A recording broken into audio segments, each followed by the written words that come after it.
Hey everyone, it's August 17th, and that means that if today's your birthday, you share with multiple murderer John Donald Merrett, who killed 3 victims over a span of 30 years. And that is him right up there. Merrett was born in New Zealand in 1908, but his mother moved them to England when he was a child, and he showed an aptitude for learning languages that led to his acceptance at the University of Edinburgh. His mother was concerned that he was showing too much interest in young women, and hoped that by sending him to university he'd settle down and shed his reputation as a ladies' man who reportedly bedded dozens of women at his school.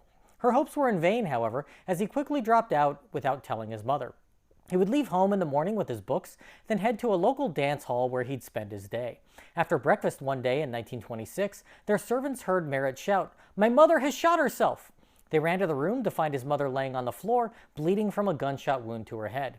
She was rushed to the hospital and regained consciousness, but didn't remember exactly what happened.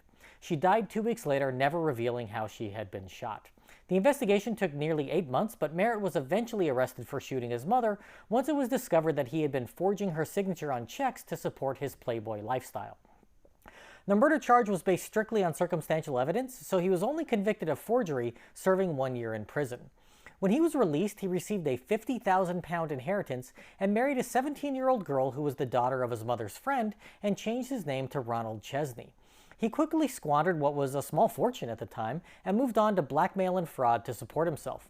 During World War II, he joined the Royal Naval Reserve and was in Germany when the ceasefire was called. He was separated from his wife and became involved in the black market, buying and selling goods that were being rationed and smuggling them across borders in Europe. Merrett spent much of the post-war years in prison for his efforts, and he found out in 1954 that his wife was running a home for the elderly with her mother back in the UK. He decided to return to her, but he wasn't happy and decided to get rid of his wife, getting her drunk on gin and drowning her in the bath, hoping it would be considered an accident. His mother-in-law caught him during the act, however, so he decided to kill her to eliminate the only witness. He beat and strangled her, then fled the scene, heading back to Germany.